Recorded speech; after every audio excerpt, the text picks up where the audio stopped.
21ನೇ ದಿವಸಕ್ಕೆ ಸರಿಯಾಗಿ 7 ಹೆಸರಿಲ್ಲದಂತೆ ಹಸನಾಗಿದೆ ಕೌರವರ ವಂಶ. ಆ 21ನೇ ದಿವಸದ ಮಾರನೇ ದಿವಸ ಬಿಡಾರದಲ್ಲಿ ಯುದ್ಧವನ್ನು ಮುಗಿಸಿ ವಿಶ್ರಾಂತಿಗೋಸ್ಕರ ಕೃಷ್ಣ ಪರಮಾತ್ಮ, ಧರ್ಮರಾಯರು ಎಲ್ಲರೂ ಕುಳಿತಿದ್ದಾರೆ. ಧರ್ಮರಾಯರಿಗೆ ದುಃಖವಾಯಿತು. ಗುರುಗಳೇನಲಿಲ್ಲ, ಒಡ ಹುಟ್ಟಿದವನೇನಲಿಲ್ಲ, ಬಂಧು ಬಳಗವೇನಲಿಲ್ಲ. ಪಿತಾಮಹರಾದ ಭೀಷ್ಮರನ್ನ ನಾವು ರಣರಂಗದಲ್ಲಿ ಕೊಂದು ಈ ಭೂಮಿ ಆಸೆಗೋಸ್ಕರ. ಕೃಷ್ಣ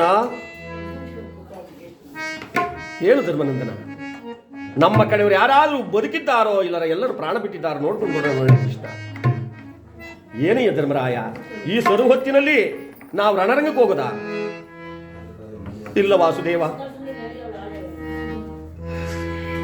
ಬಾಂಧವ್ಯ ನನ್ನನ್ನು ಸೆಳೆಯುತ್ತಿದೆ, ರಕ್ತದ ಆ ಬಾಂಧವ್ಯ ನನ್ನನ್ನು ಕರೆಯುತ್ತಿದೆ. ನಮ್ಮ ಕಡೆಯವರಾದ ಯಾರು ಉಳಿದಿದ್ದಾರೋ ಇಲ್ಲ ಪ್ರಾಣ ಬಿಟ್ಟಿದ್ದಾರೋ ನೋಡ್ಕೊಂಡು ಬರೋಣ ನಡೆ ಕೃಷ್ಣ. ಅಂದರೆ ಆ ನಿಶಿರಾತ್ರಿಯಲ್ಲಿ ಒಂದು ಕೊಳ್ಳಿಯ ಬೆಳಕನ್ನು ಹಚ್ಚಿಕೊಂಡು ಯಾವ ಕೃಷ್ಣ ಪರಮಾತ್ಮ ಭೀಮಾರ್ಜುನಾದಿಗಳನ್ನ ಕರೆದುಕೊಂಡು ಧರ್ಮರಾಯರೊಡನೆ ಬರ್ತಾ ಇದ್ದಾನೆ ಮಹಾಭಾರತ ಕುರುಕ್ಷೇತ್ರವಿದ್ದಂತ ನಡೆದಂಥ ಸ್ಥಳಕ್ಕೆ. ಗಲಾಟೆ ಮಾಡ್ಕೋಬಾರ್ದು. ಆ ರಣರಂಗದಲ್ಲಿ ಬಂದು ನಿಂತುಕೊಂಡು ನೋಡ್ತಾನಂತೆ ಧರ್ಮರಾಯ. ಶಿವ, ಸತಿಯನ್ನ ಕಳೆದುಕೊಂಡು ಸತಿಗಾಗಿ ಗೋಳಾಡುತ್ತಿರುವ ಆ ಪುರುಷರು ಅದೆಷ್ಟೋ ಸಾವಿರ ಜನ, ಮಕ್ಕಳನ್ನ ಕಳೆದುಕೊಂಡು ಮಕ್ಕಳಿಗಾಗಿ ಪರಿತಪಿಸುತ್ತಿರುವ ಆ ತಾಯಂದಿರುವ ಅದೆಷ್ಟೋ ಕೋಟಿ ಕೋಟಿ ಜನ, ಗಂಡನನ್ನ ಕಳೆದುಕೊಂಡು ವಿಧವೆಯರಾಗಿ ತಮ್ಮ ಮಾಂಗಲ್ಯವೇ ಹೋಯ್ತಲ್ಲ ಅಂತ ಕಣ್ಣೀರ್ತಕ್ಕಂಥವ್ರು ಅದೆಷ್ಟೋ ಸಾವಿರ ಜನ.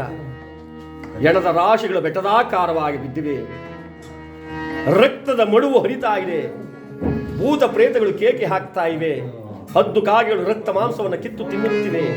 ಆ ಭಯಂಕರವಾದ ರಣರಂಗದಲ್ಲಿ ಹೋಗ್ತಾ ಇದ್ದಾರೆ. ಸುತ್ತಲೂ ನಿಂತುಕೊಂಡು ನೋಡ್ತಾನೆ. ಯತ ನೋಡಿದರು ಎಣದ ಮಯವೇ, ನೋಡಿದರು ಎಣದ ರಾಶಿಯೇ, ಕೃಷ್ಣ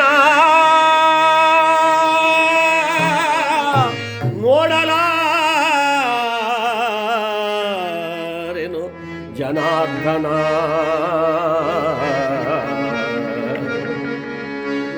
ಯಾರು ಕಾಣ್ತಾ ಇವೆ, ಯಾವ ಕಡೆ ನೋಡು ರಕ್ತವ ಎಪ್ಪುಗಟ್ಟು ನಿಂತಿದೆ.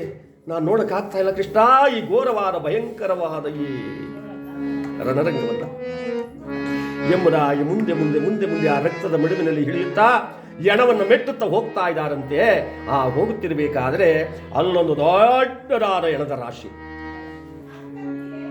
ಸಾಮಾನ್ಯವಾದಲ್ಲ, ಸಾವಿರಾರು ಹೆಣಗಳು ಒಂದೇ ರಾಶಿ ಹಾಕಿತ್ತು.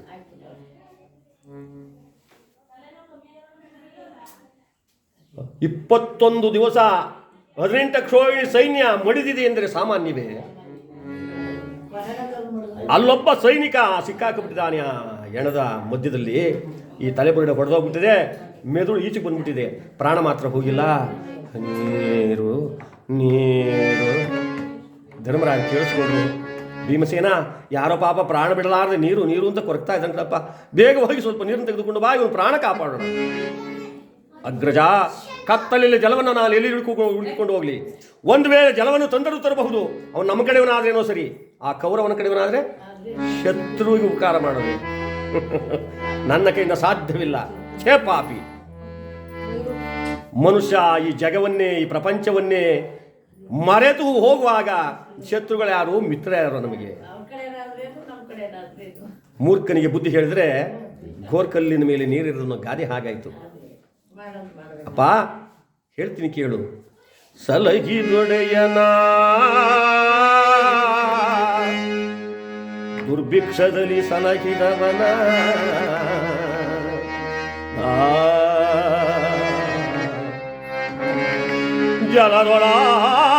ಜಲದೊಳಗವನ ಉರಿಯೊಳಗೆ ಪರಿಹರಿಸಿದವನ,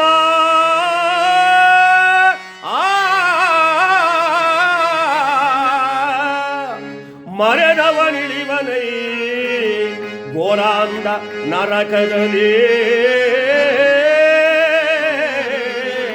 ಆ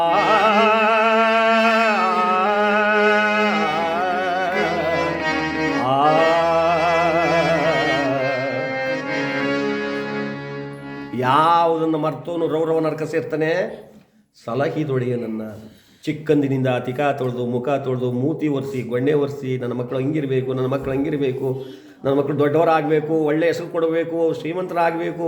ಆ ತಂದೆ ತಾಯಿ ಕನಸು ಹೇಳೋಕ್ಕಾಗಲ್ಲ, ಬೆಟ್ಟದಷ್ಟು ಉದ್ದ ಅದು. ಯಾರು ತಿಳ್ಕೊಂಡಿರ್ತಾನೋ ಅಂಥವನನ್ನು ಮರ್ತು ಬಿಟ್ರೆ, ಸಲಹಿದೊಡೆಯನನ್ನು, ದುರ್ಭಿಕ್ಷದಲ್ಲಿ ಸಲಹಿದವನನ್ನು, ಪ್ರಪಂಚದಲ್ಲಿ ಅನ್ನಕ್ಕೆ ಹಾಹಾಕಾರವಾದಾಗ ಅನ್ನವೇ ಇಲ್ಲದೆ ಇರ್ತಕ್ಕಂಥ ಪರಿಸ್ಥಿತಿಯಲ್ಲಿ ಎಂಥದ್ದು ನಿಮ್ಮಂಥವ್ರು ಹೇಳ್ತಾರೆ ದೊಡ್ಡವರು, ಆಟ ಸೀಟೋ ಎಂಥದ್ದು ತಂದು ತಿಂತಾ ಇದ್ದೋ ಕಣಪ್ಪ. ಆಗ ನಾವು ತಿಂದ್ರೆ ಮಕ್ಕಳಿಗಿಲ್ಲ, ಮಕ್ಕಳು ಕೊಟ್ಟರೆ ನಮಗಿಲ್ಲ, ಅಂತಹ ಕಾಲ ಇತ್ತು. ಅಂಥ ಸಮಯದಲ್ಲೂ ಕೂಡ ನಾನೆಂದಾದರೊಂದಿನ ಬಿದ್ದು ಹೋಗುವ ಮರ, ನನ್ನ ಮಕ್ಕಳು ಉಳಿದಿರಬೇಕು, ನನ್ನ ವಂಶ ಬೆಳಿಬೇಕು, ನನ್ನ ಮನೆ ಬೆಳಗಬೇಕು,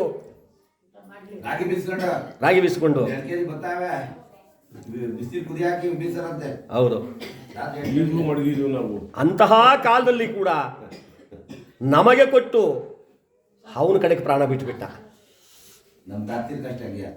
ಅಂಥವನನ್ನ ಜಲದೊಳಗೆ ಮುಳುಗಿ ಹೋಗುವಾಗ ಒಂದು ಪ್ರಾಣವನ್ನು ಉಳಿಸೋದಕ್ಕೆ ತನ್ನ ಪ್ರಾಣವನ್ನು ಒತ್ತೆ ಇಟ್ಟು ಅವನ್ನ ಎಳ್ಕೊಂಬಂದು ಪ್ರಾಣ ಉಳಿಸೋದಲ್ಲ, ಅವನ್ನ ಉರಿಯಲ್ಲಿ ಬೆಂದು ಹೋಗ್ತಾ ಇರುವಾಗ ಅದೆಷ್ಟೇ ಸುಡಲಿ ನನ್ನ ಆ ಜೀವ ಉಳಿಬೇಕು ಅಂತ ಹೋಗಿ ಅವನ್ನ ಎಳ್ಕೊಂಬಂದು ಉಳಿಸೋದಲ್ಲ ಪ್ರಾಣನ. ಅವನ್ನ ಈ ಪ್ರಪಂಚದಲ್ಲಿ ಯಾವನು ಮರ್ತು ಬಿಡ್ತಾನೋ ಅವನು ರೌರವ ನರಕವನ್ನು ಅನುಭವಿಸ್ಬೇಕಾಗುತ್ತೆ. ಭೀಮಸೇನ ರೌರವ ನರಕವನ್ನು ಅನುಭವಿಸ್ಬೇಕಾಗುತ್ತೆ. ಹೋಗಲಿ ಬಿಡು, ನಿನಗೆ ಎಷ್ಟೇ ಹೇಳಿದ್ರು ಬೋಲ್ದಲ್ಲಿಗೆ ಎಣ್ಣೆ ಹೊತ್ತರೆ ಏನಾಗುತ್ತೆ ಹೇಳಿ, ಸುಮ್ಮನೆ ಹರ್ಕೊ ಹೊರಟೋಗುತ್ತೆ. ಹಾಗೆ ನಿನಗೇನೇ ವಿಚಾರ ಹೇಳಿದ್ರು ಏನು ಪ್ರಯೋಜನವಿಲ್ಲ, ಹೇಳ್ತೀನಿ ಕೇಳು ಅಂತ ಹೇಳಿ ಆ ಧರ್ಮದ ವಿಚಾರವನ್ನು ಹೇಳ್ತಾ ಇದ್ದಾನೆ. ಧರ್ಮವೇ ಜಯವೆಂಬ ದಿವ್ಯ ಮಂತ್ರ ಮರ್ಮವನರಿತು ಮಾಡಲು ಬೇಕೋ ತಂತ್ರ. ಧರ್ಮವೇ ಜಯವೆಂಬ ದಿವ್ಯ ಮಂತ್ರ ವಿಷವಿಕಿದವನಿಗೆ ಷಡ್ರಸಾನವನಿಯೋ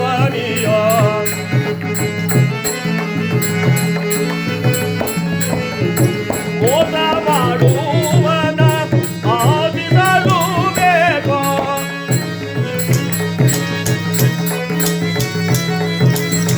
ಮೋಸ ಮಾಡುವ ಜನರ ಮಗನಿಗಿರಬೇಕೋ.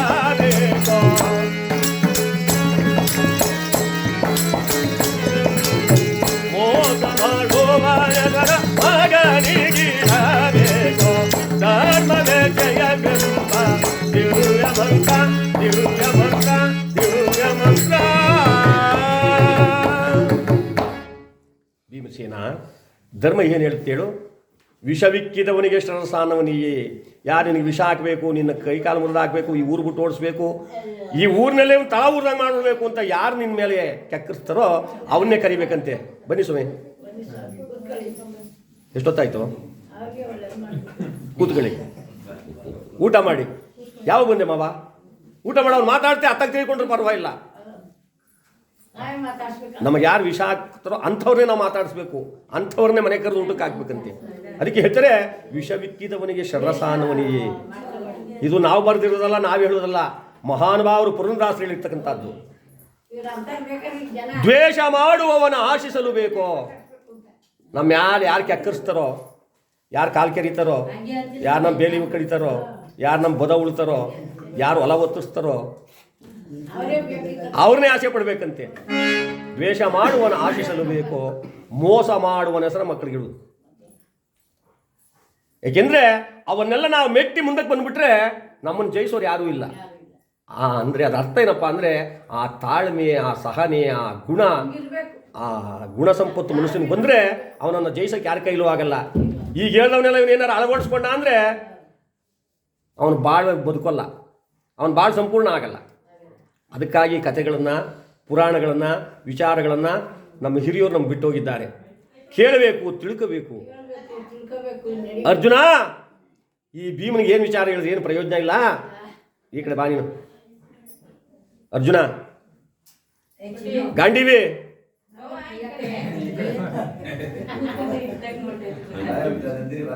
ತಗೋಬಿಲ್ಲ ಓಡು ಬಾಣವನ್ನ. ಆ ಸಾಯಲಾರದ ಸಂಕಟ ಪಡ್ತಿರೋ ಸೈನಿಕರಿಗೆ ನೀನಾರು ತೊಟ್ಟು ನೀರನ್ನು ಕೊಡಪ್ಪ ಅಂತ ಬತ್ತಳಿಕಿದ ಬಾಣವನ್ನು ಹೇಳ್ಕೊಂಡಂತಹ ಪಾರ್ಥ ವರುಣ ಮಂತ್ರವನ್ನು ಅಭಿಮಂತ್ರಿಸಿ ಭೂಮಿ ಇಳಿದು ಬಿಟ್ಟಂತೆ ಬುಗುರು ಬಂದ್ಬಿಡ್ತು ಜಲ. ಆ ಜಲವನ್ನು ತಂದು ಧರ್ಮರಾಯ ಕೈ ಕೊಟ್ಟ, ಜಲಪಾನ ಮಾಡಿಸೋಣ. ಸಾಯಲಾರದೆ ಸಂಕಟ ಪಡುತ್ತಿರುವ ಆ ಸೈನಿಕ ಆಗಲೂ ಹೀಗಲೂ ಪ್ರಾಣ ಹೋಗ್ತಾ ಇದೆ. ನೀರು ನೀರು ಅಂತಿದ್ದಲ್ಲ, ಆ ನೀರನ್ನು ತೆಗೆದುಕೊಂಡು ಧರ್ಮರಾಯರು ಹತ್ತಿರಕ್ಕೆ ಬಂದರು. ಜಲಪಾನ ಮಾಡಿಯ ನೀನು ಪ್ರಾಣ ಉಳಿಸ್ಕೊಳ್ಳಯ್ಯ. ಮೆಲ್ಲನೆ ಕಣ್ಣರಳಿಸಿದ ಸೈನಿಕ, ಯಾರು ನೀನು? ನಾನು ಕಣೆಯ ಧರ್ಮರಾಯ. ಛೇ ಪಾಪಿ! ಹಿಂದೆ ನಿಂತಿದ್ದ ಭೀಮಸೇನ ಅಂದ, ಅಣ್ಣ ಆಯ್ತೇನೋ ನಿಮ್ಮ ಮುಖಕ್ಕೆ ಮಂಗಳಾರ್ತಿ? ನಾನು ಎಷ್ಟು ವಿಧವಾಗಿ ಹೇಳಿದ್ರೆ ಯಾರು ಉಪಕಾರ ಮಾಡು, ಶತ್ರು ಉಪಕಾರ ಮಾಡಬೇಡ್ದು ಅಂದೆ. ಜಲಪಾನ ಮಾಡಿಸ್ತೀನಿ ಅಂತ ಹೋಗಿದ್ದೆ, ಬಯಸ್ಕೋ ಈಗ. ಆದರೆ ಧರ್ಮರಾಯರು ಎದೆಗುಂದಲಿಲ್ಲ, ಬೇಸರ ಪಟ್ಟುಕೊಳ್ಳಿಲ್ಲ, ಅಸಹ್ಯ ಪಟ್ಟುಕೊಳ್ಳಿಲ್ಲ. ನೀನು ನನ್ನನ್ನೇ ಬೈದ ನನಗೆ ಚಿಂತೆ ಇಲ್ಲ, ನೀನು ಪ್ರಾಣ ಬಿಡ್ತಾ ಇದೀಯಾ, ನೀನು ಪ್ರಾಣ ಉಳಿಸ್ಬೇಕಾದ್ರೂ ಮನುಷ್ಯನ ಕರ್ತವ್ಯ ಜಲಪಾನ ಮಾಡಯ್ಯ. ಅವನ ಕಣ್ಣಲ್ಲಿ ಕಣ್ಣೀರು ಹರಿಸ್ಕೊಂಡು ಹೇಳ್ತಂತೆ ಸಾಯಲಾರ ಸಂಕಟ ಪಡ್ತಾ ಇರ್ತಕ್ಕಂಥ ಸೈನಿಕ, ಸತ್ಯಸಂತನಾದ ಧರ್ಮರಾಯ, ನಾನು ನಿನ್ನನ್ನು ಬೈದು ಯಾವ ನರಕಕ್ಕೆ ಹೋಗಲಿ? ನಾನು ಬೈದುದು ನಿನ್ನನ್ನಲ್ಲ, ಪಾಪಿಯಾದ ಕೌರವನನ್ನು. ನಾವೆಲ್ಲ ಕೈ ಮುಗಿರೋ ಹಠ ಬೇಡ, ದುಷ್ಟತನ ಬೇಡ, ದುರುಳತನ ಬೇಡ, ಅಣ್ಣ ತಮ್ಮಂದಲ್ಲಿ ಜಗಳ ಬೇಡ, ಒಡನಾಟ ಬೇಡ, ಕುಸ್ತಿ ಬೇಡ, ಯುದ್ಧ ಬೇಡ. ಅವ್ರಿಗೆ ಕೊಡಬೇಕಾದ ರಾಜ್ಯ ಪಾಂಡವರು ಕೊಟ್ಬಿಡು, ನಾವೆಲ್ಲ ಅಣ್ಣ ತಮ್ಮಂದಿರಾಗಿ ಚೆನ್ನಾಗಿರೋಣ, ಆನಂದವಾಗಿರೋಣ ಅಂತ ಕೈ ಮುಗಿದು ಹೋಗೋದು. ನನ್ನ ಮಾತು ಕೇಳ್ತೀನಿ. ಅವನು ಯುದ್ಧವೇ ಸಿದ್ಧ ಅಂದ, ರಣರಂಗ ಕೇಳ್ಕೊಂಡು ಬಂದ. ನಮ್ಮ ಮಡದಿ ಮಕ್ಕಳನ್ನೆಲ್ಲ ತಬ್ಬಲಿ ಮಾಡಿ ಗೋಳಿಗೆ ಕೊಂಡ. ನಾನು ಬೈದುದು ಅವನನ್ನ, ನಿನ್ನನ್ನಲ್ಲ, ನಿನ್ನ ಮಹಾನುಭಾವಕರಪ್ಪ, ನಿನ್ನ ಧರ್ಮರಾಯ. ಇಲ್ಲಪ್ಪ, ನೀನು ನನ್ನನ್ನೇ ಬೈದ್ರೆ ನನಗೆ ಚಿಂತೆ ಇಲ್ಲ, ಜಲಪಾನ ಮಾಡು. ಇಲ್ಲ ಸ್ವಾಮಿ, ನಿನ್ನ ಕೈಯಲ್ಲಿ ನೀರು ಕುಡಿಯಲ್ಲ. ಯಾಕೆ? ನೀನು ನನ್ನ ಎದುರಾಳಿ, ನನ್ನ ಎದುರಾಳಿ ಪಕ್ಷದವನು ನೀನು. ನಾನು ಕೌರವನ ಕಡೆಯ ಸೈನಿಕ. ಸಾಯುವಾಗ ನಿನ್ನ ಕೈಲಿ ನಾನು ನೀರು ಕುಡಿದ್ಬಿಟ್ರೆ ನನಗೆ ಸ್ವರ್ಗ ಸಿಗಲ್ಲಪ್ಪ. ಸತ್ತರು ಸಾಯುವೆನೋ ಅವನ ಹೆಸರಿನಲ್ಲಿ, ಬದುಕಿದ್ದರು ಬದುಕುವೆನೋ ನಾನವನ ಹೆಸರಿನಲ್ಲಿ. ಎಂತೆಂಥ ಪುಣ್ಯಾತ್ಮರಿದ್ರಿ. ಇವತ್ತು ಅಷ್ಟೇ ನಮ್ಮ ಜನ ಒಂದು ಪಕ್ಷಕ್ಕೆ ಹೋಗಿ ಸೇರ್ಕೊಬಿಟ್ರೆ ಇನ್ನೊಂದು ಪಕ್ಷಕ್ಕೆ ಎಳೆದ್ರೂ ಬರಲ್ಲ. ಅವ್ರು ಎಳೆಯೋದೇನು ಬೇಕಿಲ್ಲ, ಕಾರಿಂದ ಏನಾರ ಒಂದು ಚಿವ್ರು ಹಿಂಗೆ ಎಳೆದ್ಬಿಟ್ರೆ ಸಾಕು, ಇವರೇ ಅಲ್ಲಿಗೆ ಹೊಂಟೈತಾರೆ. ಅವ್ರು ಎಳೆಯೋದೇನು ಬೇಕಿಲ್ಲ. ಮಧ್ಯಾಹ್ನಕ್ಕೊಂದು ಪಕ್ಷ, ಸಂದ್ಗೊಂದು ಪಕ್ಷ ಒತ್ತರ. ಇನ್ಯಾರ ಹೊಟ್ಟೆ ಪಕ್ಷದೊಂದು ಬಂದರೆ ಅವನು ಬಾ ಅಂತಾರೆ. ನಿನಗೆ ಹಾಕ್ತೀವಿ ಏನ, ಓಟ್ ಗ್ಯಾರಂಟಿ ಇಲ್ಲ. ಅಲ್ಲ, 3 ಜನ ಹತ್ರ ಇಸ್ಕೊಂಡ್ರೆ ಓಟ್ ಯಾರಿಗೆ ಹಾಕ್ತಾನೆ ಅಂತ ಹೇಳೋದು. ಆದರೆ ಇಲ್ಲಿ ಯಾವ ಮಹಾನುಭಾವನಾದ ಸೈನಿಕ ಹೇಳ್ತಾನೆ, ಇಲ್ಲ ಸ್ವಾಮಿ, ನೀನು ನನ್ನ ಎದುರಾಳಿ, ನಾನು ಕೌರವನ ಕಡೆಯ ಸೈನಿಕ. ನಿನ್ನ ಕೈಲಿ ನೀರು ಕುಡಿದ್ರೆ ನಾನು ಸ್ವಾಮಿ ದ್ರೋಹಿ ಆಗ್ತೀನಿ, ನನಗೆ ಸ್ವರ್ಗ ಸಿಗೋಲ್ಲ, ನನಗೆ ಅಲ್ಲಿಯೂ ಕೂಡ ಸ್ಥಾನ ಇರೋಲ್ಲ. ಯಾಕೆ ಕೇಳ್ತಾವ ನೀ ಮಾತಾ? ಬಸವಣ್ಣವ್ರು ಏನು ಹೇಳಿದ್ದಾರೆ? ಇಲ್ಲಿ ಸಲ್ಲುವರು ಅಲ್ಲೂ ಸಲ್ಲುವರಯ್ಯ, ಇಲ್ಲಿ ಸಲ್ಲದಿಹರು ಅಲ್ಲೂ ಸಲ್ಲರಯ್ಯ. ನಾವಿಲ್ಲೇನು ಮಾಡ್ತೀವೋ ಅದನ್ನೇ ಅಲ್ಲಿ ಭಗವಂತ ಕೊಡೋದು. ಇಲ್ಲಿ ಸೇರೆಲ್ಲ ಕೊಟ್ಬಿಟ್ಟು ಅಲ್ಲಿ ಪಾವು ಇಸ್ಕೊತಾರ, ಅದಾಗಲ್ಲ. ಅದರಂತೆ ಇರಬೇಕಾದ್ರೆ ನಾನು ನಿನ್ನ ಕೈ ನೀರು ಕುಡಿಯಲ್ಲ ಸ್ವಾಮಿ, ನೀವು ಧರ್ಮರಾಯರು ಅಂತ ಕೈ ಮುಗ್ದ. ಮಿಲಿ ಮಿಲನೆ ಒದ್ದಾಡಿ ಒದ್ದಾಡಿ ಒದ್ದಾಡಿ ಒದ್ದಾಡಿ ಕರ್ಪೂರ. ಜೈ ಇಂದಿರಾ ರಮಣ ಗೋವಿಂದ, ಆತ್ಮರಾಮ ಪರಬ್ರಹ್ಮ ಗೋವಿಂದ, ಮೃತರ ಆತ್ಮಕ್ಕೆ ಶಾಂತಿ ಸಿಗಲಿ ಗೋವಿಂದ. ಥಟ್ಟಂತ ಪ್ರಾಣ ಬಿಟ್ಬಿಟ್ಟ. ಧರ್ಮರಾಯರು ಹೇಳ್ತಾರೆ, ಎಂತೆಂತಹ ಮಹಾನುಭಾವರನ್ನು ನಾವು ಬಲಿ ತಗೋಬಿಟ್ಟಪ್ಪ.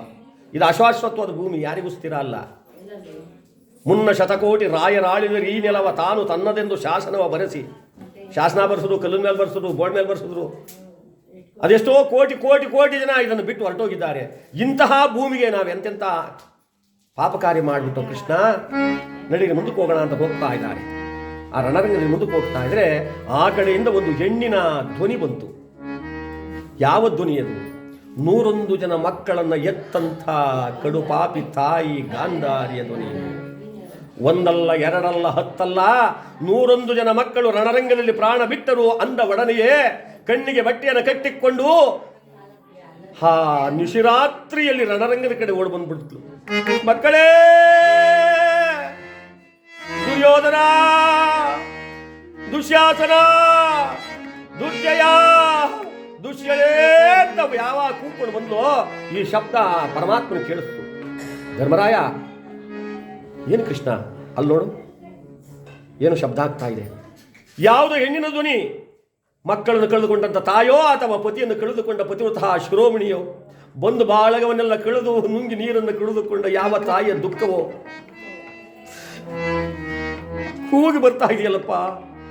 ನಡೆ ಇದೇ ಮಾರ್ಗ ಹೋಗೋಣ ಅಂದರೆ ಆ ತಾಯಿ ಕಣ್ಣಿಗೆ ಬಟ್ಟೆ ಕಟ್ಟಿಗೆ ಬರ್ತಾವೆ. ಯಾಕೆ ಕಣ್ಣಿಗೆ ಬಟ್ಟೆ ಕಟ್ಕೊಂಡಿತ್ತು? ತನ್ನ ಪತಿಯಾದ ಧೃತರಾಷ್ಟ್ರ ಕುರುಡ, ನನ್ನ ಪತಿಗೆ ಬೇಡವಾದ್ದನ್ನು ನಾನು ಮಾಡಬಾರ್ದು. ಎಂಥ ಮಹಾತಾಯಿ ಎಂದಿರ್ತೀರಿ. ನನ್ನ ಪತಿಗೆ ಬೇಡವಾದ ಕಾರ್ಯವನ್ನು ನಾನು ಮಾಡೋದು ಬೇಡ, ಅವನು ಪ್ರಪಂಚ ನೋಡಲ್ವಾ, ನಾನು ನೋಡಲ್ಲ ಅಂತ ಕಣ್ಣು ಬಟ್ಟೆ ಕಟ್ಟಿಕೊಂಡು.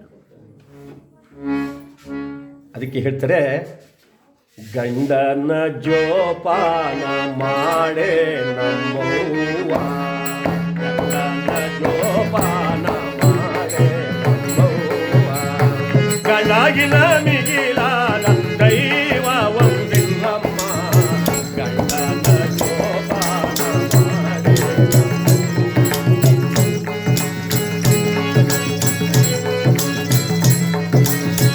ಹಣೆಯಲ್ಲಿ ಇರುವುದು ಕುಂಕುಮ ರಾಶಿಯವ್ವ,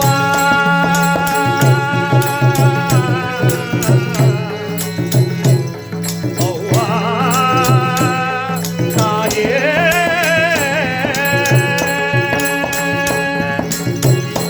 ನಿನ್ನ ಹಣೆಯಲ್ಲಿ ಇರುವುದು ಕುಂಕುಮ ರಾಶಿಯವ್ವ, ಆ ರಾಶಿ ಹೋಗದೆ ಬರದೇಶಿ ಪರದೇಶಿ.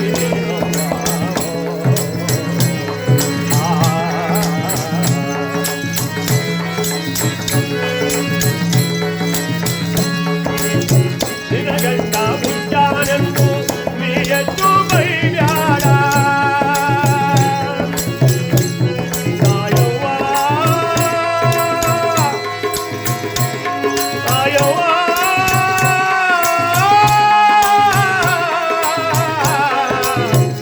ತಂಗವ್ವ,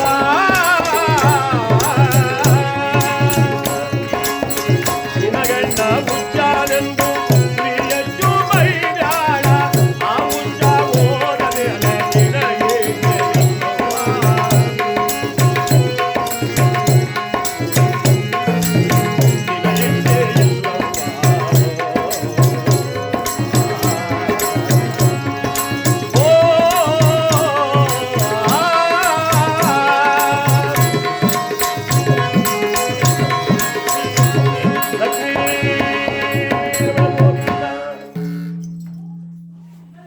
ನಿನಗಂಡ ಹುಚ್ಚನೆಂದು ನೀ ಹೆಚ್ಚು ಬೈಬೇಡ, ಆ ಹುಚ್ಚ ಹೋದ ಮೇಲೆ ನಿನ್ನಿಚ್ಚ ಪ್ರಪಂಚದಲ್ಲಿ ಏನಿದೆ ತಾಯಿ?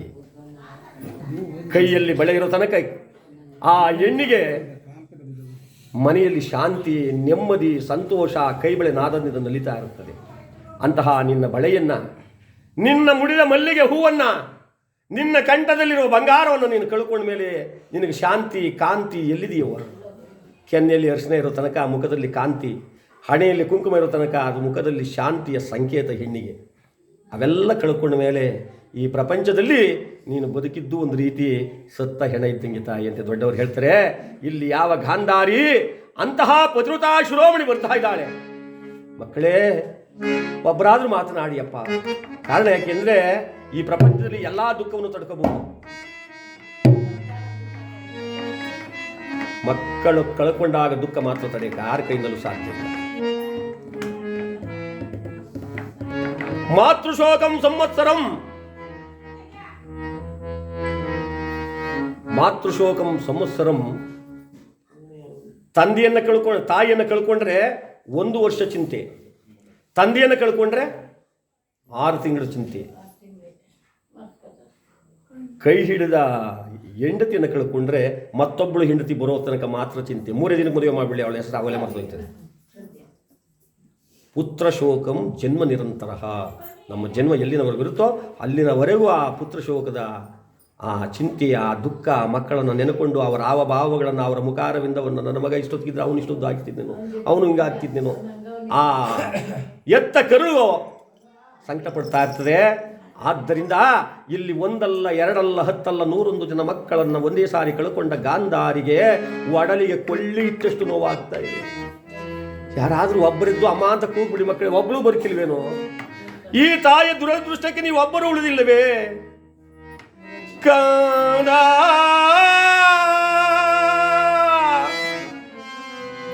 ಬಾರ ನಿಮ್ಮ ತಾಯಿ ನಾನೇನಯ್ಯ, ಈ ಜೀವ ನಿಮದೇ.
ಗುರುಕುಲ ವಂಶಕ್ಕೆ ಸಾರ್ವಭೌಮನ ಮಾಡಿ ಮಕ್ಕಳೇ,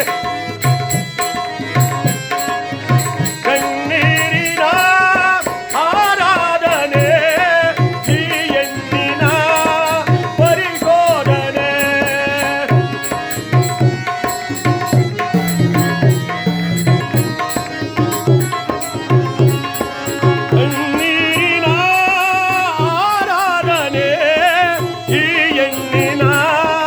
ಪರಿಶೋಧನೆ. ನಿಮ್ಮ ನೋಡೋ ಆಸೆ,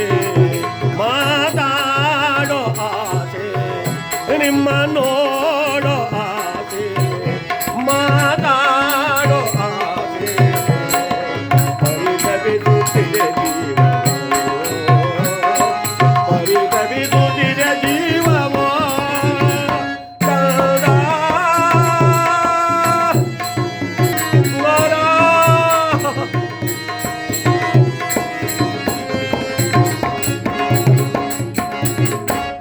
ಯಾರಾದರೂ ಒಬ್ಬರಿದ್ದಿ ಅಮ್ಮ ಅಂತ ಕೂಗ್ಬಿಡಿಯಪ್ಪ, ಈ ಹಡೆದ ಒಡಲು ತಣ್ಣಗಾಗಲಿ ಎಂಬುದಾಗಿ ರೋದನ ಮಾಡುತ್ತಾ ಇದ್ರೆ, ಇತ್ತ ಕಡೆಯಿಂದ ಯಾವ ಧರ್ಮನಂದನ ಕೃಷ್ಣ ಪರಮಾತ್ಮ ಭೀಮಾರ್ಜುನಾದಿಗಳನ್ನು ಕರ್ಕೊಂಡು ಎದುರಾಗೆ ಹೋಗ್ತಾ ಇದ್ದಾನಂತೆ. ಗಾಂಧಾರಿಯನ್ನು ನೋಡಿದ ಭಗವಂತ ಕೃಷ್ಣ ನೋಡಿ ಪಕ್ಕ ನಕ್ಬಿಟ್ಟ. ಹತ್ತೆ ಗಾಂಧಾರಿ, ದುಃಖದಲ್ಲಿರುವವರ ಮುಂದೆ ಕೇಕೆ ಹಾಕಿ ನಕ್ಕಾಗ ಅವರ ಕಿತ್ತು ಎಷ್ಟರ ಮತ್ತಕ್ಕಾಗ್ಬೋದು? ಮುಗಿಲೆತ್ತರ ಕತ್ತುಬಿಡ್ತವನಿಗೆ ಕೋಪ. ಎಲ್ಲವೋ ಗೊಲ್ಲ, ನನ್ನ 101 ಜನ ಮಕ್ಕಳನ್ನ ಪಾಂಡವರನ್ನ ಎತ್ತುಗಟ್ಟಿ ರಣರಂಗದಲ್ಲಿ ಬಲಿ ಕೊಟ್ಟು ಪಾಪಿಯಾದ ಎತ್ತವಳಾದ ನನ್ನ ಮುಂದೆ ನೀನು ಕೇಕೆ ಹಾಕಿ ನಗ್ತಾ ಇದೀಯಾ? ನನ್ನ ಮಕ್ಕಳು ಒಂದೊಂದು ಬಾಣದಕ್ಕೂ ತಲ್ಲಣಿಸಿ ಅಮ್ಮ ಅಮ್ಮ ಅಂತ ಯಾವ ರೀತಿ ಬಾಯಿ ಬಿಟ್ಟರು, ಅದರಂತೆ ನಿನ್ನ 40,000 ಯಾದವರ ವಂಶ ಬಾಯಿಗೊಂದು ತೊಟ್ಟು ನೀರನ್ನು ಬಿಡುವರಲ್ಲಿದ್ದಂತೆ ಇನ್ನು 36 ವರ್ಷಕ್ಕೆ ಏಳಲು ಹೆಸರಿಲ್ಲದಂತೆ ಸಾಯಲಿ. ನನ್ನ ಮಕ್ಕಳು ಯಾವ ರೀತಿ ಯಾಯಿ ಬಾಯಿಗೆ ಒಂದು ತೊಟ್ಟು ಜಲವನ್ನು ಬಿಡುವರಲ್ಲಿದ್ದಂತೆ ಪ್ರಾಣ ಬಿಟ್ಟರು, ನೀನು ಸಾಯುವಾಗ ನಿನ್ನ ಬಾಯಿಗೂ ಯಾರು ಒಂದು ತೊಟ್ಟು ನೀರನ್ನು ಬಿಡಬಾರದು. ಇಡೀ ಶಾಪಗ್ರಸ್ತನಾದ ಭಗವಂತ ಕೃಷ್ಣ, ಧರ್ಮರಾಯ, ನಾವಿನ್ನು ಮುಂದಕ್ಕೆ ಹೋಗೋದು ಬೇಡ. ಪತಿರೋತಿರು ಕೊಟ್ಟ ಶಾಪ, ಋಷಿಮುನಿಗಳು ಕೊಟ್ಟಂಥ ಶಾಪ ಯಾವತ್ತಿಗೂ ಸುಳ್ಳಾಗೋಂಗಿಲ್ಲ, ಅದು ನಡೆದೇ ತೀರಬೇಕು. ನಡೆ ಹಿಂತಿರುಗಿ ಬಂದುಬಿಟ್ರು ಯಾವ ಪಾಂಡವರು. ಇತ್ತ ಕಡೆ ಯಾವ ಗಾಂಧಾರಿ ಮಕ್ಕಳಿಗಾಗಿ ಪರಿತಪಿಸುತ್ತಾ ಮಕ್ಕಳಿಗಾಗಿ ತನ್ನ ಪ್ರಾಣವನ್ನು ಬಿಟ್ಟಿದ್ದಾಳೆ.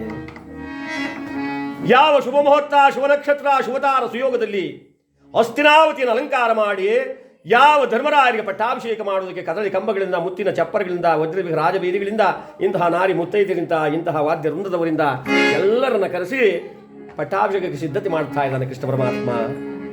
ಯದಾ ಯದಾ ಹಿ ಧರ್ಮಸ್ಯ ಜ್ಞಾನಿರ್ಭವತಿ ಭಾರತಃ ಅಭ್ಯುದಾನವ ಧರ್ಮಸ್ಯ ತದಾತ್ಮನಾಂ ಸುಜಾಮ್ಯಕಂ ಪರಿತ್ರಾಣಾಯ ಸಾಧೂನಾ ವಿನಾಶಾಯ ದುಷ್ಕೃತಂ ಧರ್ಮ ಸಂಸ್ಥಾಪನಾರ್ಥಾಯ ಸಂಭವಾಮಿ ಯುಗೆ ಎಂದಾಗಿ. ಧರ್ಮವು ಯಾವತ್ತು ಕ್ಷೀಣವಾಗಿ ಅಧರ್ಮವು ಯಾವತ್ತು ತಲೆ ಎತ್ತುತ್ತೋ ಆಗ ಆಯಾಯ ಕಾಲಕ್ಕೆ ಆಯಾಯ ಅವತಾರವನ್ನು ಮಾಡ್ತಾರೆ. ಭಗವದ್ಗೀತೆಯ ಅನುಷ್ಠಾನ ಇದೆ. ಅದರಂತೆಯೇ ದುಷ್ಟರಾದ ಕೌರವರ ನಾಶವಾಗಿದೆ, ಶ್ರೇಷ್ಠರಾದ ನಮಗೆ ರಾಜ್ಯ ದೊರಕಿದೆ. ಪ್ರಜೆಗಳ ಮಕ್ಕಳೋಪಾದಿ ಕಾಪಾಡಿಕೊಂಡು ಈ ರಾಜ್ಯವನ್ನು ನೀವು ವಹಿಸಿಕೊಂಡು ಸುಖವಾಗಿ ರಾಜ್ಯಭಾರ ಮಾಡಿ ಅಂತ ಹೇಳಿ ಸಕಲ ವಿಧವಾದ ಅಲಂಕಾರಗಳಿಂದ ಯಾವ ಧರ್ಮರಾಯರಿಗೆ ವಜ್ರ ಕಿರೀಟವನ್ನು ಧರಿಸಿ, ನಡುವಿನ ಡ್ಯಾಣವನ್ನು ಕಟ್ಟಿ, ತೋಳ ಬಾಪುರಿಗಳನ್ನು ಧರಿಸಿ, ಸಿಂಹಾದ ಮೇಲೆ ಕುಳ್ಳಿರಿಸಿ ಪಟ್ಟ ಕಟ್ತಾ ಇದ್ದಾರೆ. ಎಲ್ಲ ಆಯ್ತಾ ನೋಡ್ರವ, ನಾರಿ ಮುತ್ತೈದೆಲ್ಲ ಬರಬೇಕು. ಪಟ್ಟ ಕಟ್ಟಿದರೋ ಧರ್ಮರಾಯಗೆ ಪಟ್ಟ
धर्मराज महाराज की जय, धर्मराज महाराज की जय, धर्मराज महाराज की.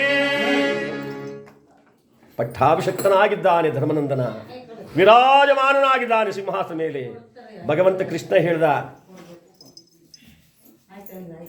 ಕೈ ಮುಗಿತಾವನೆ, ಯಾರಿಗೆ ಯಾರು ಮಾತಾಡಬೇಡಿ ಅಂತ.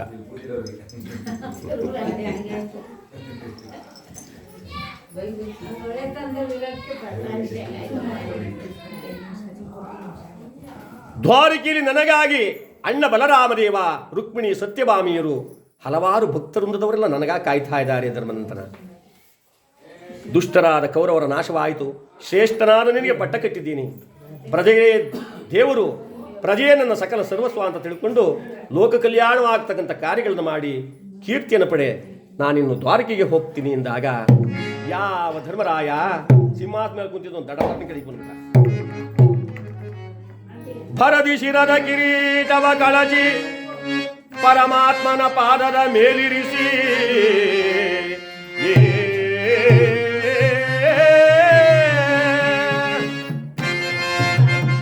ಗುಳುಗುಳನ ಕಣ್ಣೊಳಗೆ ಜಲವ ತಂದ ಧರ್ಮಜ.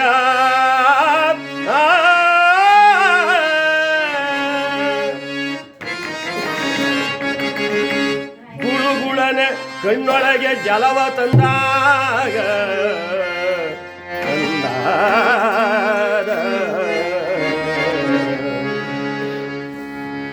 ತಲೆ ಮೇಲೆ ಕಿರೀಟನೂ ಕಳಿಸ್ಬಿಟ್ಟ. ಕೃಷ್ಣ ಪರಮಾತ್ಮ ಪಾದ ಮೇಲೆ ಮಡಗ್ಬಿಟ್ಟ, ಕೈ ಮುಕ್ಕೊಂಡು ಅಳ್ತಾವನೆ. ಯಾಕೆ ಧರ್ಮರಾಯ, ಅವಾಗೆಲ್ಲ ರಾಜ್ಯ ಇಲ್ಲ ಅಂತ ಹತ್ತೆ ಅಳು, ನಾನು ಬೇಡ ಅಂದಿಲ್ಲ. ಈಗ ರಾಜ್ಯ ಪಟ್ಟಾಭಿಷೇಕ ಮಾಡಿ ಅಳ್ತಾ ಇದೆಯಲ್ಲ, ಯಾಕೋ? ವರಿಸಬೇಡ ತಂದೆ ಈ ಸಾಮ್ರಾಜ್ಯದ ಹೊರೆಯ ನನ್ನ ತಲೆಯ ಮೇಲೆ. ಈ ಇಡೀ ಸಾಮ್ರಾಜ್ಯದ ಹೊರೆಯನ್ನ ನನ್ನ ತಲೆ ಮೇಲೆ ಒರೆಸ್ಬಿಟ್ಟು ಹೋಗ್ತಾ ಇದೆಯಲ್ಲಪ್ಪ, ಹೊರಲಾರೆ. ಏನದ ಅರ್ಥ ಅಂದ್ರೆ ಇದೇನು ಕೇಳ್ತಾ ಇದ್ದಾನೆ? ರಣರಂಗದಲ್ಲಿ ಯುದ್ಧ ಮಾಡಿ ರಾಜ್ಯ ಗೆದ್ದವ್ರು ನಾವು, ರಾಜ್ನಾಗ ಕಿವನಿ ಅಂತ ನನ್ನ ತಮ್ಮದಿರೇ ನನ್ನ ಮೇಲೆ ತಿರುಗಿಕೊಂಡ್ರೆ ನಾನು ನ್ಯಾಯ ಹೇಳೋದು ಹೆಂಗೆ? ಅದಕ್ಕೆ ಒಂದು ಸಾರಿ ನನ್ನ ತಮ್ಮಂದಿರನ್ನು ಕೇಳ್ಬಿಡು, ರಾಜರಾದರೆ ಅವರೇ ಆಗಲಿ, ನಾನೇ ಅವರ ಕೈ ಕೆಳಗೆ ಇರ್ತೀನಿ ಬರೋದು ವಿನಃ ನನಗೆ ಈ ದೂರ ಬೇಡ. ಕೌರವರಿಗೂ ನಮ್ಗೆ ಆದಂಥ ಅಣ್ಣ ತಮ್ಮಂದಿರ ಒಡಲಾಟವೇ ಸಾಕಾಗಿದೆ ಕೃಷ್ಣ ಅಂದಾಗ ಅದು ನಿಜನೇ. ಏಕೆಂದರೆ ಒಬ್ಬ ತಂದೆಗೆ 4 ಜನ ಮಕ್ಕಳಲ್ಲಿ 4 ಜನ ಒಂದೇ ಥರ ಇರಲ್ಲ. ಓಹೋ ಇವನೇನೋ ಪ್ಯಾಟೆ ನೋಡಿರೋನು, ಯಾವಾಗಲೂ ಇವನು ಪ್ಯಾಟೆ ನೋಡೋಕೆ ಹೊಂಟೋದ್ರೆ ನಾನು ಇಲ್ಲಿಗೆ ಏನೋ ಯವಾ ನಿನಗೂ ನಾನು ಅಷ್ಟೊತ್ತಿಂದ ಹೇಳ್ತಾ ಇದ್ದೀನಿ, ನೀನು ಅವನ ಕಡೆಗೆ ವಹಿಸ್ಕೋತಿ ಯಾವಾಗಲೂ ಕಿರಿ ಮಗ ಅಲ್ವೇ.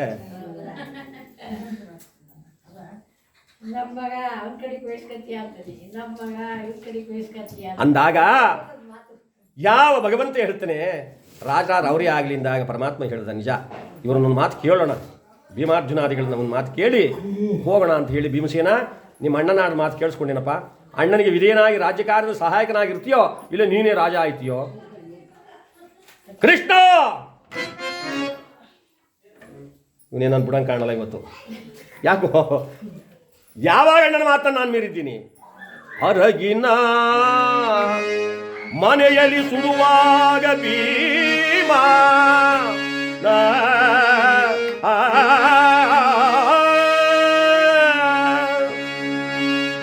ಇಡಂಬನೊಡನೆ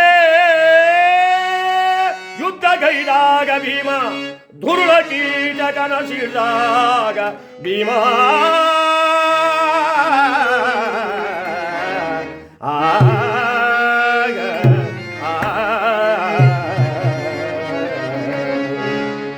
ಹೇಳು ಕೃಷ್ಣ, ನಾನು ಯಾವ ಹಣ್ಣು ಮಾತು ಬೇರಿದ್ದೀನಿ. ಆರಾಗಿನ ಮನೆಯಲ್ಲಿ ನೀವೆಲ್ಲ ಹೆಸರು ಒಂದೇ ಸಲ ಬೆಂದು ಬೂದಿ ಆಗೋಯ್ತಿತ್ತು.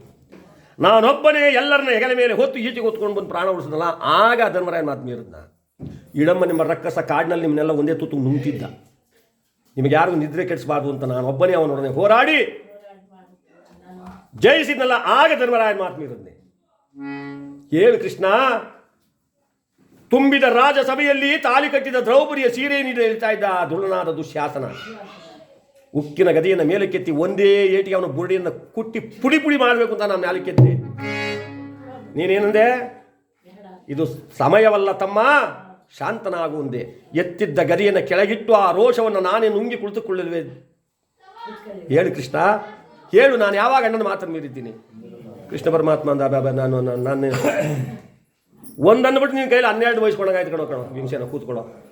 ಅರ್ಜುನ, ನಾನು ಅಷ್ಟೇ ಅಲ್ಲ, ನಮ್ಮಣ್ಣ ಎಡಗಾಲು ನುಗ್ಗುಷ್ಟು ತೋರ್ಬುದನ್ನು ನಾನು ಶಿರ್ಮೇಲೆ ಹೊತ್ಕೊಂಡು ಮಾಡ್ತೀನಿ. ರಾಜ್ಯದ ಆಸೆ ನನಗಿಲ್ಲ. ನಕುಲ ಸಹರಿಯವರು ಧರ್ಮಸ್ವರೂಪನಾದ ಅಣ್ಣನಿರುವಾಗ ರಾಜ್ಯದ ಆಸೆ ನಮಗೇಕೆ ಕೃಷ್ಣ? ನೀನೆಲ್ಲವನ್ನು ತಿಳಿದಂತೆ ಮಾತನಾಡ್ತಾ ಇದ್ದೆ. ಇನ್ನೇನು ಧರ್ಮ ಎಲ್ಲರೂ ಒಪ್ಕೊಂಡವ್ರಲ್ಲಯ್ಯ. ಹೋಗುವೆನೋ ನಾನು ದ್ವಾರಕಿಗೆ, ಹೋಗುವೆನೋ ನಾನು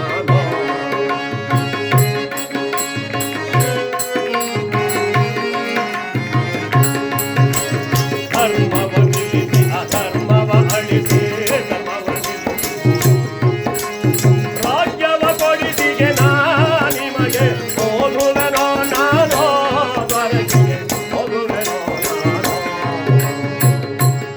ನಾನಿನ್ನು ದ್ವಾರಕಿಗೆ ಪ್ರಯಾಣ ಮಾಡ್ತೀನಿ, ನೀವೆಲ್ಲರೂ ಸೌಖ್ಯವಾಗಿರಿ ಎಂದು ಹೇಳಿ ಇನ್ನೇನು ಅರಮನೆ ವಾಸಲನ್ನು ದಾಟಬೇಕು ಕೃಷ್ಣ. ಇಷ್ಟೊಂದು ಭೀಮಸೇನ ತಟ್ಟನ ಮೇಲೆ ಕೆದ್ದುಬಿಟ್ಟ. ಕೃಷ್ಣ, ನಿಲ್ಲು ನಿಲ್ಲು, ನೀನೆಲ್ಲಿ ಹೋಗುವೆ? ಬಲ್ಲೆ ನಿರ್ಣಯ ಎಲ್ಲ ಮಾಯವ, ಬಲ್ಲೆ ನಿರ್ಣಯ ಎಲ್ಲ ಮಾಯ, ಎಲ್ಲವನ್ನೂ ತಿಳಿದೆ ನಾನು. ನಿಲ್ಲು ನಿಲ್ಲು, ನೀನೆಲ್ಲೆ ತುಂಬ, ನಿಲ್ಲು ನಿಲ್ಲು, ನೀನೆಲ್ಲಿ ಹೋಗುವೆ? ವಂಚಕ, ಪಟಿಂಗ, ಮೋಸಗಾರ ನೀನು. ನಾವೆಲ್ಲರೂ ಒಂದೇ ತಂದೆ ಮಕ್ಕಳು. ಒಂದ್ಸರಿ ಕಿತ್ತಾಡ್ತೀವಿ, ಇನ್ನೊಂದ್ಸರಿ ಎಲ್ಲ ಸರೋಯ್ತೀವಿ. ಇಲ್ಲೆಲ್ಲ ಕೆಟ್ಟದ್ದು ಯಾರಿಂದ? ನಿನ್ನ ತಂಗಿ ಇದ್ದಾಳಲ್ಲ ದ್ರೌಪದಿ, ಅವಳಿಂದ ಕೆಟ್ಟಿದ್ದು. ಅವಳಿಗೆ ಸರಿಯಾಗಿ ಬುದ್ಧಿ ಹೇಳು, ಇಲ್ಲ ಅಂದರೆ ನಿನ್ನ ತಂಗಿ ಕರ್ಕೊಂಡು ನಿನ್ನ ಜೊತೆಲಿ ಹೋಗು. ಏನೇ ಹಿಂಗೆ ಮಾತಾಡ್ತೀಯ ಭೀಮಸೇನ? ಕೊಟ್ಟೆಣ್ಣು ಕುಲ್ಕೋರ್ಗೆ ಅಂತ ಮೊದಲೇ ಗಾದಿ ಹೇಳ್ತಾರೆ. ಕೊಟ್ಟೆಣ್ಣು ಮಕ್ಕಳು ಅಪ್ಪನ ಮನೆ ಕರ್ಕೊಂಡ್ಬಂದು ಇಟ್ಕೊಳಕ್ಕಾಯ್ತಾರೆ ಶಾಶ್ವತವಾಗಿ. ಏನೋ ಅಪರೂಪಕ್ಕೆ ಯಾವತ್ತೋ ಒಂದಿನ ಬಂದ್ರು ಚಂದ. ಅವರು ಓಡ್ಗಾಲಿರಂಗೆ ಓಡೋಡ್ ಬರ್ತಾ ಇದ್ರೆ ಅದು ಚಂದಲ್ಲ. ಚಂದನ ಅಪರೂಪಕ್ಕೆ ಬಂದರೆ ತಾಯೇ ಇವಾಗ ಬಂದ, ಎಷ್ಟೊತ್ತಿಗೆ ಬಂದೆ, ಮಕ್ಕಳು ಚೆನ್ನಾಗಿದ್ದಾವೆ, ತಾತ ಹೆಂಗವನೇ, ಅಜ್ಜಿ ಹೆಂಗವಳೆ, ಆಮೇಲೆ ಇದು ಪಾಸಾದ್ನೇ, ಅಯ್ಯೋ ಪಾಸು ಇಲ್ಲ ಎಂಥದ್ದು ಇಲ್ಲ ಕಣಯ್ಯವಾ, ಒಂದು ಇದ್ರಲ್ಲಿ ಫೇಲ್ ಆದ, ಎಲ್ಲನೂ ವಿಚಾರಿಸ್ತಾರೆ. ಏನಾದ್ರು 3 ದಿನಕ್ಕೂ ಬಂದೆ, ತಾಯಿ ಮನೆ ದಿನ ಇಲ್ಲ ಇದ್ದೆ ಅಲ್ವಾ, ಅಯ್ಯೋ ನಾನು ಯಾಕೆ ಬಂದಯ್ಯಪ್ಪ ಅಂತ ಆಗ್ತದೆ. ಹಂಗೆ ಅನ್ಸ್ಕೋಬಾರ್ದು ಹೆಣ್ಣುಮಕ್ಕಳು. ಅಪರೂಪಕ್ಕೆ ಬಂದರೆ ಹಬ್ಬ ಹರಿದಿನಗಳಲ್ಲಿ ಆ ತಾಯಿ ಮನೆಯ ಪ್ರೀತಿ ಬಹಳ ಅಪರೂಪ, ಬಹಳ ಚಂದ, ಬಹಳ ಆನಂದ. ಅಂದರೆ ಇಲ್ಲಿ ಯಾವ ಮಹಾನುಭಾವನ ಆಗ್ತಕ್ಕಂಥ ಆ ಧರ್ಮನಂದನ ಹೇಳ್ತಾ ಇದ್ದಾನೆ, ಹೋಗು ಕೃಷ್ಣ, ಹೋಗು ನೀನಿನ್ನು ಅಂದರೆ ಇವನಂದ, ಇಲ್ಲ ಸಾಧ್ಯವಿಲ್ಲ, ನಿನ್ನ ತಂಗಿಗೆ ಬುದ್ಧಿ ಹೇಳಲೇಬೇಕು. ಇದರೊಳಗೆ ಆಚಾರ ಗೊತ್ತಲ್ಲಪ್ಪ, ತಂಗ ತಲೆಯ ಮೇಲೆ ಸೆರಗನ್ನು ಹಾಕಿಕೊಂಡು ಮಹಾತಾಯ ದೃಪದ ನಂದಿನಿ ಪಂಚ ಪಾಂಡವರ ಸತಿಯೇ ಶಿರಬಗ್ಗಿ ಓಡೋಡಿ ಬರ್ತಾಳಂತೆ. ಅಣ್ಣ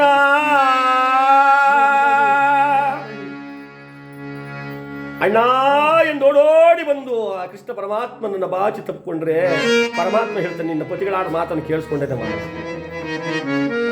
ಯಾವತ್ತು ಕೂಡ ಹೆಣ್ಣು ತಗ್ಗಿ ಬಗ್ಗಿ ಬಾಳ್ಬೇಕಮ್ಮ, ನೆರೆಯಿಂದ ಒಂದು ಹೊರೆ ಹಾಕಬಾರ್ದು.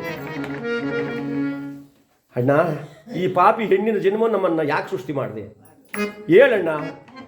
ಹೆಣ್ಣಿಗೆ ಯಾವಾಗ ನೆಮ್ಮದಿಯನ್ನು ಕೊಟ್ಟಿದ್ದೀಯಾ, ಯಾವಾಗ ಸಂತಸವನ್ನು ಇಟ್ಟಿದ್ದೀಯಾ, ಯಾವಾಗಲೂ ಒಂದಲ್ಲ ಒಂದು ಪೆಟ್ಟಿಟ್ಟಿದ್ದೀಯ ನಮಗೆ. ಬೆಳೆಯುವಾಗ ಬಾಲ್ಯದಲ್ಲಿ ತಂದೆ ತಾಯಿಗಳ ಕಾಟ, ಎತ್ತೋರೇನೋ ಒಳ್ಳೆಯವರಾದ್ರೇನೋ ಸರಿ, ಅದು 1-2 ಇದ್ರೆ 5-6 ಏನಾರು ಆಗ್ಬಿಟ್ರೆ, ತಾಯಿ ನೀನು ಓದ್ ಬುದ್ಧಿ ಕೊಡದಲ್ಲಿ ನಡಿ ಮಕ್ಕೆ ತಾಳ್ಕೆರೆ ಯಾವುದು ತಪ್ಪಲ್ಲ ಅಂತಾರೆ. ತಂದೆ ತಾಯಿಗಳ ಕಾಟ, ಯೌವನಕ್ಕೆ ಬಂದಾಗ ಗಂಡನ ಕಾಟ, ಕಟ್ಕೊಂಡು ಪುಣ್ಯಾತ್ಮ ಏನೋ ಒಳ್ಳೆ ಪುಣ್ಯಾತ್ಮ ಸಿಕ್ಕಿದ್ರೆ ಅದಕ್ಕಿಂತ ಸುಖ ಸಂಸಾರ ಇನ್ನೊಂದಿಲ್ಲ. ಅವನು ಅಲ್ಲೂ 2 ಹಾಕ್ಕೊಂಡು ಮನಗೂ 2 ತಂದರೆ ಉಂಡ ಅನ್ನಂಗಿಲ್ಲ, ಊಟ ಅನ್ನಂಗಿಲ್ಲ, ದುಬಾ ದುಬಾ ದುಬಾ ದುಬಾ. ಆಡುವಲೆ ಏನು ಬೇಡ, ಮಕ್ಕಳು ಕೊಟ್ಟಕೊಂಡು ಭಗವಂತ ನನಗೆ ಇನ್ನೇನು ಬೇಡ, ಕುಟಾಣಿ ಹಿಡ್ಕೊಂಡು ವಿಳ್ಳೆದಲ್ಲಿ ಅಡಿಕೆ ಹಾಕೊಂಡು ಮಕ್ಕಳು ಆಡ್ಕೊಂಡು ಮನೆ ತ ಕೂತಿ ತಿಂದರೆ ಹಿರಿಯೋನ್ ಕಂಡ್ರೆ ಕಿರಿಯೋನ್. ಒಳ್ಳೊಳ್ಳೆ ಬೆಳ್ಳಿ ರೂಪಾಯಿ ಮಡಗಿದ್ಲು ನಮ್ಮವ್ವ, ತಗೊಂಡೋಗೆಲ್ಲ ಅಳವರ್ಸ್ಬಿಟ್ಟ. ಏನೋ ಹಿರಿಯೋನು ದಡ್ಡ ಅಂತ ಹಿರಿಯೋನ್ ಕಡೆ ನೋಡ್ರೆ ಕಿರಿಯೋನ್ ಬೆರ್ತಕೋತಾನೆ. ಅದು ಹೆಂಗೆ ತೀಟಿ ಖರ್ಚು ಹಾಕ್ಸ್ಕೊತಾಳೆ ನೋಡಿದ್ರೆ ಹಾಕ್ಸ್ಕೊಳ್ಳಿ, ಅಲ್ಲಿಗೆ ಲೆಕ್ಕ ಹಾಕ್ತಾರೆ. ಹೀಗಿರ್ಬೇಕಾದ್ರೆ ಹೇಳು ಕೃಷ್ಣ, ಈ ಪಾಪಿ ಹೆಣ್ಣಿನ ಜನ್ಮವನ್ನು ಸುಡು ಸಾಕು, ನಮಗೆ ಹೆಣ್ಣಿನ ಜನ್ಮವೇ ಬೇಡ. ಯಾಕಮ್ಮ ಹಾಗಂತೀಯ? ಹೆಣ್ಣಿನ ಬಾಳು ಹಣ್ಣಿನ ಓಳೋ ಕಣ್ಣೀರ ಕಡಲಾಯಿತು ಈ ನಮ್ಮ ಬಾಳು.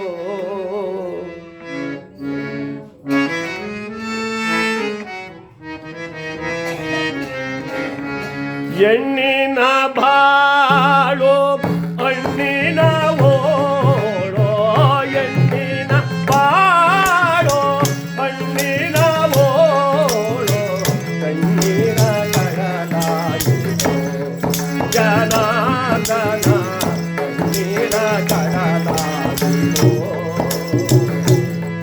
ದೇವಾ.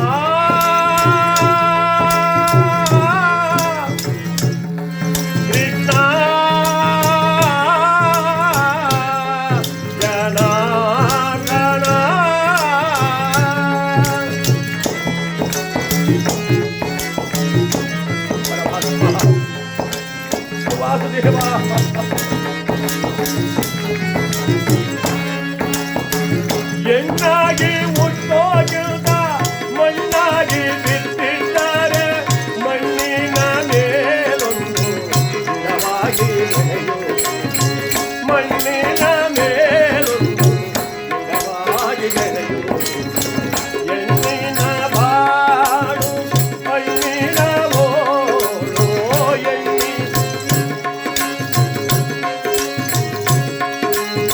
ಕಣ್ಣೀರ ಕಡಲಾಗಿ ನಮ್ಮ ಬಾಳು ಕಣ್ಣೀರ ಕಡಲಾಗಿ.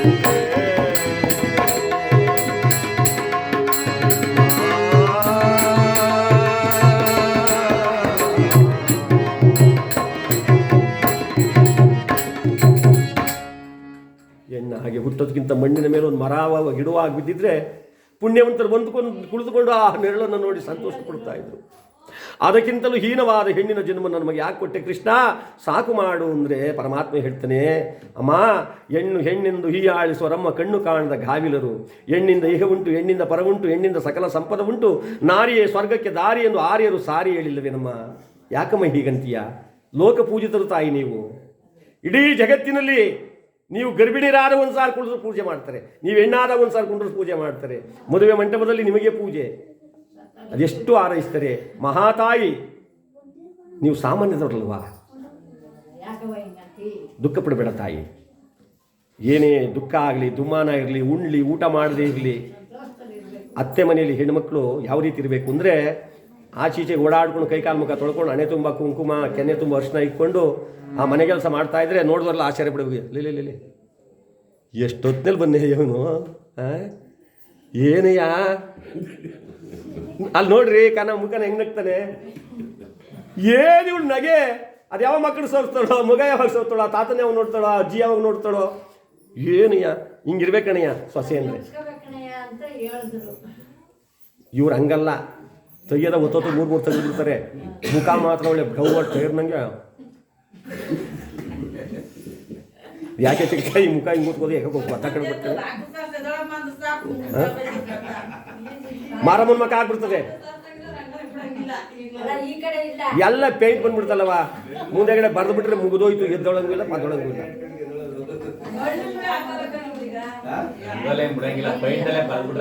ಅಲ್ಲೇ ಹೇಳ್ತಾನಂತೆ ಪರಮಾತ್ಮ, ಎತ್ತ ಮನೆಗೆ ನೀನು ಹಾಲು ಕರೆಯುವ,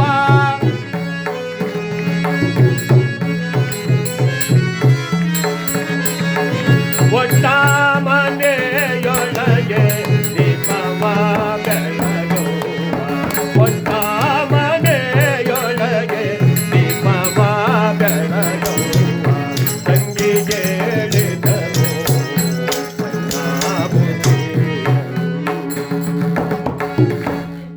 ಏನು ಹೇಳ್ದ?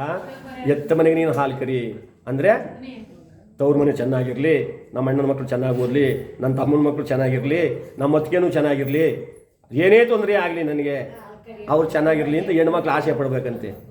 ಇವ್ರು ಹಂಗಲ್ಲ, ಗೌರಿ ಹಬ್ಬದಲ್ಲೋ ಯಾವಾಗಾರ ಒಂದು ಜಾಕೆಟ್ ಪೀಸ್ನು ಒಂದು ಮಾಡಿದ ಒಂದು ತೆಗೆದು ಕೊಡಲಿಲ್ಲ ಅಂದರೆ ಆವತ್ತೇ ಧೂಳೆ ತೂದ್ಬಿಡ್ತಾರೆ.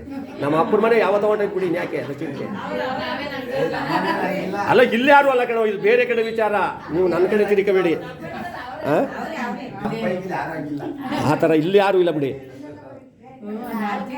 ದೂಪು ಚಂದನ ಮನೆ ಹೋದಂಗೆ ಹೋಯ್ತು ಕಣ, ನಮ್ಮ ಅಣ್ಣನ ಮನೆ ಯಾವತ್ತೋ, ಇನ್ಯಾಕಾದ್ರೂ ಸುದ್ದಿ.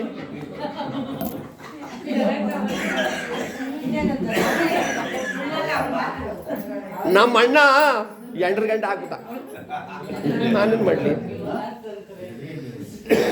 ತಾಯಿ ನಿನ್ನ ಮಗಳಂಗೆ ಯಾರು ಅಡ್ಡವಾಗಿ ಬಂದು ಕೇಳಿದ್ರೆ, ಅಯ್ಯೋ ನನ್ನ ಮಗಳು, ಅಯ್ಯೋ ದೇವ್ರಂತ ಗಂಡ, ಈ ಹುಳಿ ಕುಯ್ ಕೊಡ್ತಾನೆ, ಕೊತ್ತಂಬರಿ ಸೊಪ್ಪು ಕುಯ್ ಕೊಡ್ತಾನೆ, ಒಗ್ಗರಣೆಗೆ ಅವನೇ ತಂದು ಕೊಡ್ತಾನೆ, ಎಲ್ಲ ಮಾಡ್ತಾನೆ ಕಡೆ. ನನ್ನ ಅಳಿಯ ಮಾತ್ರ ಬಂಗಾರ ಅಂತ ಅಳಿಯ. ಮಗ ಏನಾರ ಹಂಗೆ ಮಾಡಿದ್ರೆ ಎಂಡ್ರ ಗಂಡ ಅಮ್ಮನವ್ರ ಗಂಡ ಅಂತೆ. ಏನು ಅವತಾರ ಕಲ್ತ್ಬಿಟ್ರಿ ಅವ್ವ ನೀವು, ನೀವೇನು ಸಾಮಾನ್ಯ ತೋರೆ ಅಪ್ಪ. ನಮ್ಮವ್ವ ಮಗಳ ಕಡಿಕಾರ ಹಿಂಗೆ ವಹಿಸ್ಕೋತಾರೆ, ಮಗನ ಕಡಿಕಾಗ ಹಂಗೆ ವಹಿಸ್ಕೋತಾರೆ. ಇದು ಒಳ್ಳೇದಲ್ಲ ನಿಮಗೂ, ನೀವು ಸ್ವಲ್ಪ ಬುದ್ಧಿ ಕಲ್ತ್ಕೋಬೇಕು. ಯಾಕೆ ಬೇಜಾರು ಮಾಡ್ಕೋಬೇಡಿ, ಯಾಕೋ ದಾಸ್ ನಮ್ಮ ಕಡೆ ತಿರ್ಕೊಡ್ರು ಅಂತ. ಎತ್ತ ಮನೆಗೆ ನೀನು ಹಾಲು ಕರೆ, ಕೊಟ್ಟ ಮನೆಯಲ್ಲಿ ದೀಪ ಬೆಳಗುತ್ತಾಯೇ, ನಾನಿನ್ನು ದ್ವಾರಕೆಗೆ ಹೋಗ್ತೀನಿ ಅಂತ ಹೇಳಿ ಭಗವಂತ ಕೃಷ್ಣ ಪರಮಾತ್ಮ ಎಲ್ಲರಿಗೆ ಆಶೀರ್ವಾದ ಮಾಡಿ ನೇರವಾಗಿ ದ್ವಾರಕೆಯಲ್ಲಿ ಬಂದು ಅಣ್ಣನಾದ ಬಲರಾಮರೊಡನೆ ಆನಂದವಾಗಿ ಕಲಾಹರಣ ಮಾಡ್ತಾ ಇದ್ದಾನೆ. ಈ ಕಡೆ ಯಾವ ಹಸ್ತಿನಾವತಿಯಲ್ಲಿ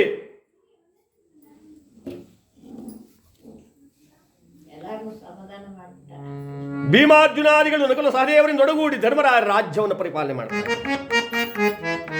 ಯಾವ ಬದರಿಕಾಶ್ರಮದಲ್ಲಿ ಅತ್ರಿ, ಭಾರಧ್ವಜ, ಅಂಗೀರಸ, ಗೌತಮ, ಕಣ್ವ ಎಲ್ಲ ಮಹರ್ಷಿಗಳು ಸೇರಿಕೊಂಡು ಗಂಗೆಯೊಳಗೆ ಮಿಂದು ಸ್ನಾನ ಮಾಡಿಕೊಂಡು ಜಟಾಮುಕಟವನ್ನು ಕಟ್ಟಿಕೊಂಡು ರುದ್ರಾಕ್ಷಿ ಸರವನ್ನು ಹಾಕ್ಕೊಂಡು ಶಿವನ ಧ್ಯಾನ ಮಾಡಿಕೊಂಡು ಬರ್ತಾ ಇದ್ದಾರೆ. ಓಂ ನಮಃ ಶಿವಾಯ, ಓಂ ನಮಃ ಶಿವಾಯ, ಓಂ ನಮಃ ಶಿವಾಯ. ಗಂಗಾ ಮುಕುಟ ಶಶಿಲಲಾಟ ಶೋಭಿತ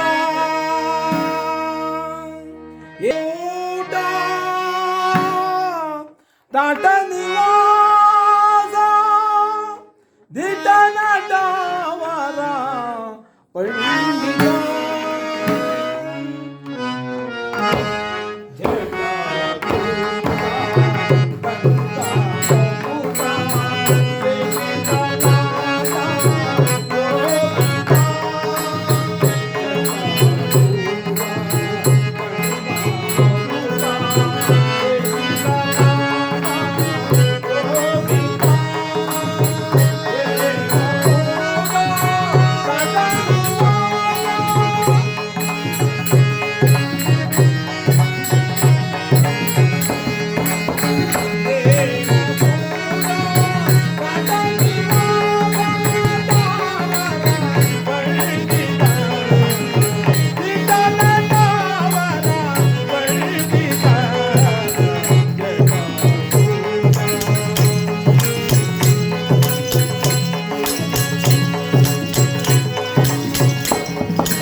ಬ್ರಹ್ಮತೀಶ ಪಶುಪತೇಶ ಕನಕನ ಪರಿಪಾಲಿತ ದೋಷನಾಶ ಯೇ ಮಹೇಶ ಪಾಶರಹಿತ ಪಾಲಿತ ತ್ರಿಭುವನ ಪರಿಪಾಲಕ ತ್ರಿಪುರ ಅಸುರಾಂತಕ ತ್ರಿನೇತ್ರಧರ ತ್ರಿಶೂಲಧರ ತ್ರಿಪುಂಡಧರ ತ್ರಿನೇತ್ರಧರ ತ್ರಿಶೂಲಧರ ತ್ರಿಪುಂಡಧರ ಶಂಕರ